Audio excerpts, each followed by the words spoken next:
क्या होगा अगर बीजेपी लोकसभा इलेक्शन हार जाए? क्यों?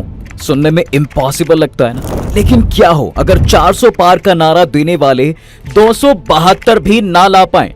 जरा सोचिए, मोदी के नाम से अचानक लोगों का मन भर जाए, ऐसे में क्या बीजेपी के सितारे गर्दिश में आएंगे? राहुल गांधी तो यही मानते हैं साहब कि मोदी इस बार चुनाव नहीं जीतेंगे। United opposition will defeat the BJP. ऐसे ही ऑपोजिशन की कुछ दूसरी पार्टीज भी डंके की चोट पर कहती हैं। तो ऐसे में सवाल ये आता है कि क्या हो अगर बीजेपी को लेकर उनकी ये भविष्यवाणी सच हो जाए? देश को फिर कौन से नए लीडर का साथ मिलेगा? क्या इंडिया फिर सुपर पावर बन पाएगा या मोदी के जाने से देश एक बड़े क्राइसिस में फंस जाएगा? चलिए जानते हैं। बीजेपी के हाथ से सत्ता की कमान फिसलती भी है तो उसका हाल 2014 की कांग्रेस सरकार जैसा बिल्कुल नहीं होगा, बल्कि कई सीटों पर भारी मेजॉरिटी के साथ वो एक स्ट्रॉन्ग ओपोजिशन कहलाएगी, जहां कॉन्स्टिट्यूशन के अकॉर्डिंग एक ओपोजिशन के पास मिनिमम 55 सीट्स होनी चाहिए। बस एक बड़ी प्रॉब्लम ये होगी और वो है कि पार्टी के फेस की। जी हाँ, अब तक बीजेपी को सबसे बड़ा एडवांटेज मोदी जी के फेस का ही मिला है। इंटरनेशनल लेवल पर पीएम मोदी की इमेज एक बहुत ही बड़े इन्फ्लुएंशियल लीडर की रही है, लेकिन अगर वो सत्ता खोते हैं तो उम्र में ज्यादा होने की वजह से पार्टी को एक नया लीडर चुनना होगा जो वापस बीजेपी को अनबीटेबल मकाम तक ले जा सके और उसे एक ब्रांड बना पाए। हालांकि अभी रीसेंट फेसेस को देखकर ये उम्मीद योगी, नितिन गडकरी या फिर अमित शाह से लगाई जा सकती है, पर ये पॉलिटिक्स है साहब, और यहाँ पर पार्टी, चेहरा और आइडियोलॉजी बदलते देर नहीं लगती।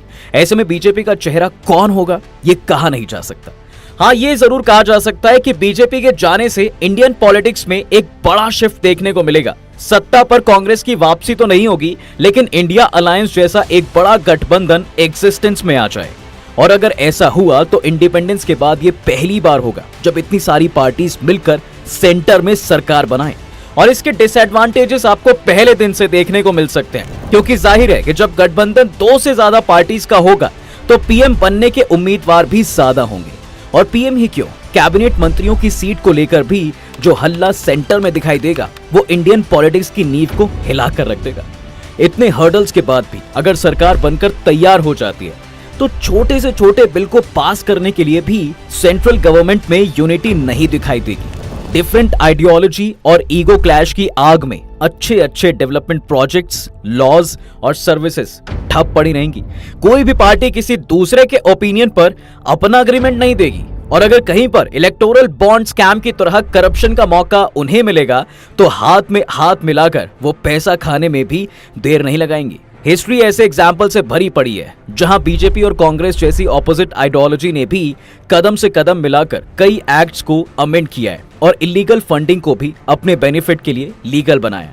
टू द पॉइंट ये कहा जा सकता है कि इतने बड़े अलायंस के हाथ में अगर पावर आई तो इसके कई डिसएडवांटेजेस इंडियन पॉलिटिक्स में देखने को मिल सकते हैं। अब आते हैं सोशल और पॉलिसीज की चेंजेस पर। तो बीजेपी के जाने के बाद ऑब्वियसली उनकी बनाई पॉलिसीज को भी तो या तो अमेंड किया जाएगा या फिर इम्प्लीमेंट करने से पहले ही हटा दिया जाएगा।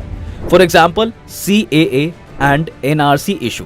इस एक्ट को नो डाउट बहुत सारे लोगों का सपोर्ट मिला है, लेकिन एक कम्युनिटी ऐसी है जो हमेशा से लॉ के अगेंस्ट रही है। जी हाँ, इनकी आबादी देश में 20 करोड़ की है और ये बीजेपी गवर्नमेंट से मेनली इसी एक्ट को लेकर नाराज रही है। ऐसे में चांसेस बहुत ज्यादा बढ़ जाते हैं कि अगर इंडिया अलायंस जैसी गवर्नमेंट आती है तो इतनी बड़ी आबादी का सपोर्ट अपनी तरफ करने के लिए नई सरकार ये एक्ट हटवा सकती है।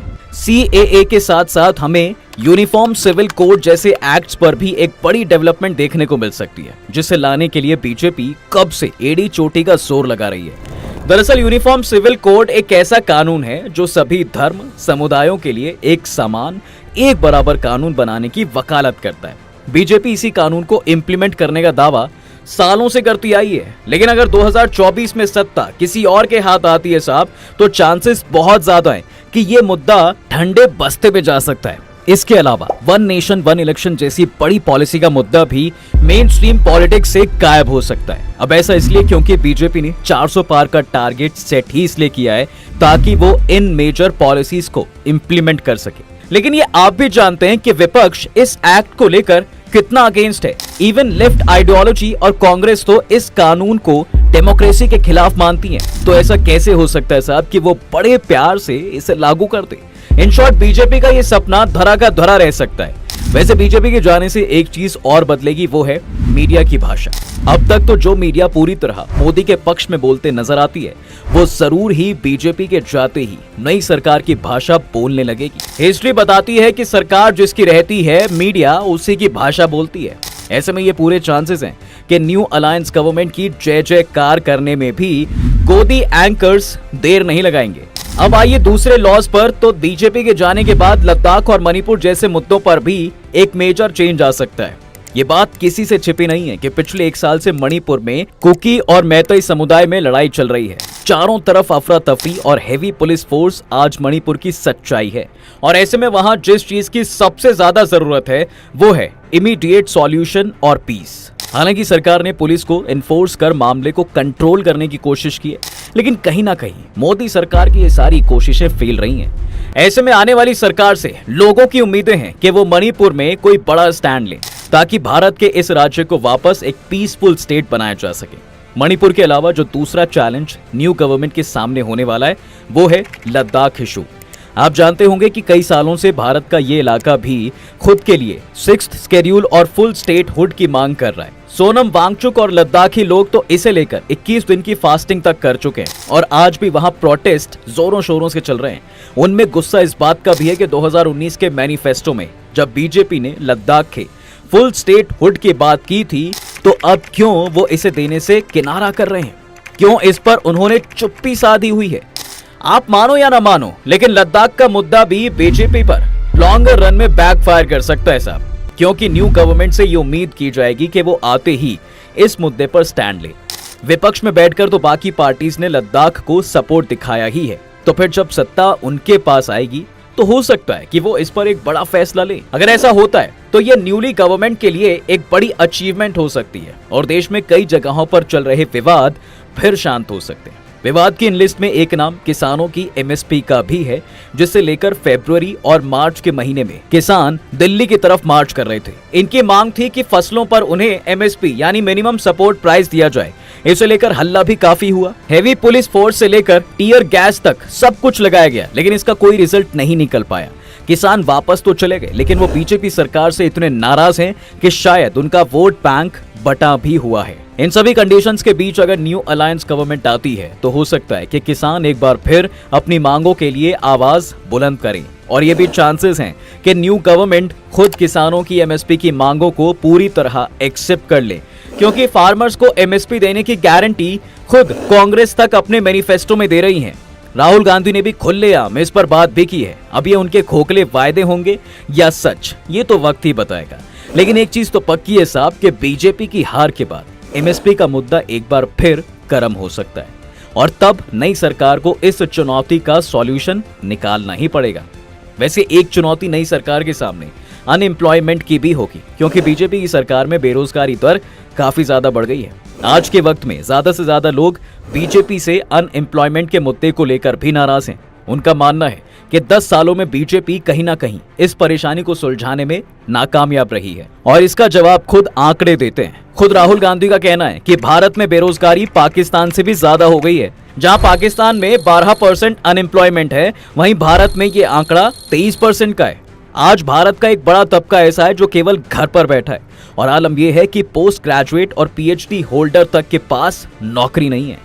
ऐसे में आने वाली सरकार से ये एक्सपेक्टेशन जरूर होगी कि वो इस परेशानी पर जल्द से जल्द एक्शन ले। जितना रफ्तार से हम 5th लार्जेस्ट इकोनॉमी बने हैं, लोग चाहते हैं कि उतनी ही तेजी से बेरोजगारी की प्रॉब्लम को भी टैकल किया जाए, ताकि मिडिल क्लास से एटलीस्ट मिडिल तबका ना छिन जाए। कुछ एक्सपर्ट्स का मानना है कि बीजेपी के जाने से एक और चीज जो तेजी से बदलेगी, वो है धर्म की राजनीति। दरअसल कई पोल्स और रिपोर्ट इस बात की गवाही देती हैं कि बीजेपी के आने के बाद से कम्युनल वायलेंस में काफी ज्यादा राइज देखने को मिला है। जो लोग इससे पहले सरकार से बेरोजगारी, रोटी, कपड़ा, मकान और टैक्स को लेकर सवाल करते थे, अब उनका मेन टॉपिक ऑफ डिस्कशन केवल धर्म की राजनीति है। अगर बीजेपी सत्ता से जाती है तो ये एक ओपिनियन है कि लोगों का ध्यान एक बार फिर से एजुकेशन, पॉलिसीज, हेल्थ, इंफ्रास्ट्रक्चर और बेसिक फैसिलिटीज पर सेंट्रलाइज हो जाएगा। लोगों के बीच जो डिबेट अभी ज्ञानवापी भोजशाला को लेकर होता है, वो मुद्दा कल को डेवलपमेंट पर फोकस हो जाएगा और ये सारे हॉट टॉपिक्स ठंडे बस्ते में चले जाएंगे। वैसे तो हो ये भी सकता है कि लोग आज जिस फ्रीडम ऑफ एक्सप्रेशन पर बात तक नहीं करते हैं, वो इस पर भी अपना ओपिनियन देना शुरू कर दें और एक बार फिर से डेमोक्रेसी को लेकर विवाद गर्मा जाए। इसी बीच एक और मुद्दा है जिस पर नई सरकार का काम देखने लायक होगा, वो है डिफेंस सेक्टर। इस बात को नकारा नहीं जा सकता साहब कि बीजेपी ने डिफेंस सेक्टर में अच्छा खासा डेवलपमेंट तो किया है।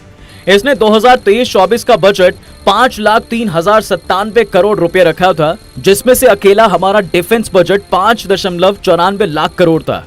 रिपोर्ट बताती है कि पिछले साल के मुकाबले हमारा डिफेंस बजट 13% से बढ़ा है। खुद Stockholm International Peace Research Institute के रिपोर्ट के अकॉर्डिंग दुनिया के कुल हथियार आयात में भारत का हिस्सा 11% हुआ है और साल 2018 से 22 के बीच में भारत दुनिया का सबसे बड़ा हथियार खरीदने वाला देश बन चुका है। तो ऐसे में बीजेपी के जाने से नो डाउट डिफेंस सेक्टर में बढ़ने वाली पॉलिसीज को एक बड़ा झटका जरूर लगेगा। लेकिन देखना यह दिलचस्प होगा कि न्यू गवर्नमेंट कैसे इन पॉलिसीज को आगे बढ़ाती है और स्ट्रैटेजिक लोकेशंस पर कैसे इंडिया को चाइना पाकिस्तान से आगे रखती है। इस समय सिचुएशन ऐसी है कि इंडियन एयरफोर्स, नेवी और मिलिट्री को ज्यादा से ज्यादा एडवांस होने की जरूरत है। हम ऑलरेडी अच्छा कर रहे हैं, लेकिन जियोपॉलिटिकली अपने स्ट्रॉन्ग इमेज जिंदा रखने के लिए यह भी जरूरी है कि हम चाइना को टक्कर दे सकें।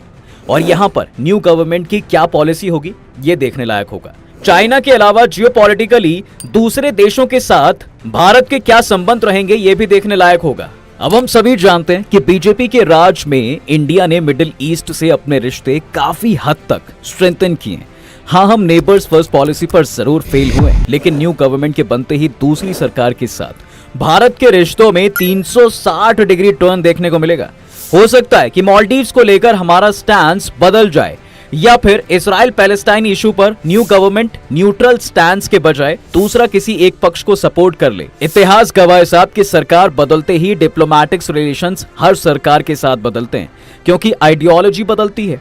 आज इजराइल हमारे साइड है, मगर दिलचस्प ये देखना होगा कि नई सरकार में हमारे फॉरेन रिलेशंस क्या गुल खिलाते हैं और जियोपॉलिटिकली इंडिया की क्या इमेज रहती है। क्या आने वाला इंडिया का नेक्स्ट लीडर भी एक इन्फ्लुएंशियल इमेज बना पाता है या फिर वो एक इनकैपेबल लीडर बनकर उभरता है? दोस्तों, आपको क्या लगता है? इन सवालों का आपके पास क्या जवाब है? और बीजेपी के हारने से क्या आपको भी लगता है कि कोई बदलाव आने वाला है? हमें कमेंट सेक्शन में जरूर बताएं। तब तक के लिए हम आपसे लेते हैं विदा। जल्द हाजिर होंगे एक नए इंटरेस्टिंग टॉपिक के साथ। अगर ये वीडियो पसंद आया तो इसे अपने दोस्तों के साथ शेयर कर दो और हाँ, वीडियो को लाइक करना बिल्कुल ना भूलें। और अगर आपने अभी तक हमारे चैनल को सब्सक्राइब नहीं किया है तो वो भी कर दें, साथ ही बेल आइकॉन प्रेस करना बिल्कुल ना भूलें ताकि हमारी वीडियो आप तक जल्द से जल्द पहुंच सके।